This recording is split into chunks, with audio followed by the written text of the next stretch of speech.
Welcome to Cooking with Chef Tuan. Kansas City styled pulled pork chili, just in time for Super Bowl Sunday in Miami. I'm excited. Now we're gonna make our spice rub for our pork.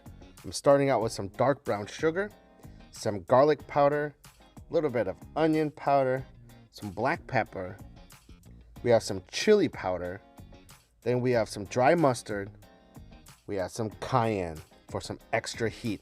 Now all you have to do is just mix it all together and you're ready to go. The pork we're using is a 5-pound pork butt. So you get this at your local grocery store. I like to buy it with the bone in because we're gonna be stewing this and bones add flavor. And speaking of which, I'm just breaking this down to even chunks of meat. I'm cleaning off the fat, the skin, and then we'll put it into a roasting pan and we're gonna use our rub to get every piece of meat and bone covered. It's gonna go into a 500-degree oven to roast for about 40 minutes. Now we're gonna add another layer of flavor, which is some smoked bacon. So the roasted bones and the smoky bacon is gonna add a nice level of smokiness to our chili. And we're gonna also use this fat that's gonna be rendering from this bacon to saute all of our vegetables. All the ingredients and recipes will be in the description box below. So here you can see I'm dicing up an onion, a red bell pepper. We're gonna saute all this in that glorious bacon fat. And then here I have about 4 California chilies, 4 guajillo chilies. Now what I like to do is I like to deseed them and then roast them dry in a pan to add a level of smokiness that you can't get from just regular chili powder that you already buy pre-packaged in the grocery store. And then this, I'm adding some beef stock because this is gonna add another layer of meaty flavor to our chili. And then you gotta reconstitute them by just bringing them up to a boil and just letting them stew for a little bit. Then once that's done and they're nice and soft, add this all to a food processor or a blender just like me, along with that beef stock that we reconstituted these chilies in. And I also added about 5 cloves of garlic. Just give it a blitz. I mean, look at this. You can't get this chili flavor in the powder in the bottle. Like I'm telling you, this chili is gonna be epic. Look at this. This is all smoky, straight, concentrated chili flavor. So now let's check on our meat that has been roasting for about 40 minutes in the oven at 500 degrees. Now I added some beef stock to it because we're gonna braise this for about 20 minutes. During this time, we're gonna start sauteing our bacon to render that fat in order for us to start sauteing our vegetables. So now you don't have to cook your pork in the oven for so long because it's gonna go into this chili. And you see this bacon right here?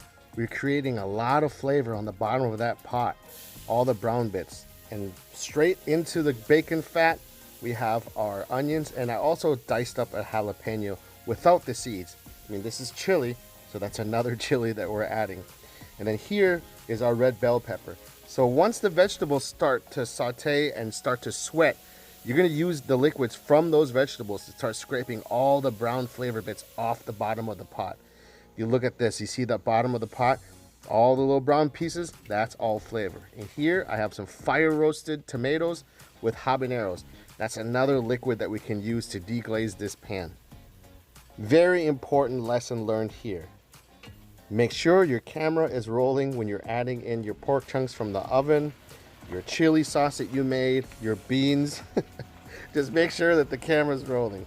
All right, so you just stir everything to combine, and we're gonna add about 2 to 3 quarts of beef stock to make sure everything gets covered, because we're gonna bring this up to a simmer and let it simmer with the lid on for about an hour and a half, or until the pork gets really nice and tender. And here we are after about 45 minutes, close to an hour. Everything is bubbling. I put the bones in there. I even put the pork skin in there just to add more flavor. After about an hour and a half, this is what we're left with. Some luscious chili with some fork tender pork bits. We have our nice beans that have let go of some of that starch to thicken up our chili. The smokiness from the chilies that we roasted, the bones that we roasted, the aroma is amazing. I'm garnishing this with some chopped shallots, some scallions. Man, look at this, guys. This is a beautiful bowl of chili. Man, the aromas are coming off this, all the smokiness, the chili. It is incredible. And then we also have some cornbread with some cheddar cheese on top and some scallions. Let's dig right in, guys. Man, this is so good. Everything is so on point. The chili flavor, it's got a nice amount of smokiness to it. This cornbread is nice and sweet, complements the pork heartiness of the stew. Man, look at this. All right, guys, you guys have to try some of this. Here, I'm gonna make you guys the perfect bite. Some little bit of cornbread, some beans, some bacon pits, some pork. Oh man, this is amazing. I challenge anybody to come have a chili cook-off with me. I'm gonna use this recipe, which you guys have seen, and you guys need to try this recipe. Man, this is so great. Thanks for watching, guys. Please like and subscribe. I'm gonna finish this chili and get ready for the Super Bowl. Have a great weekend, guys. Peace.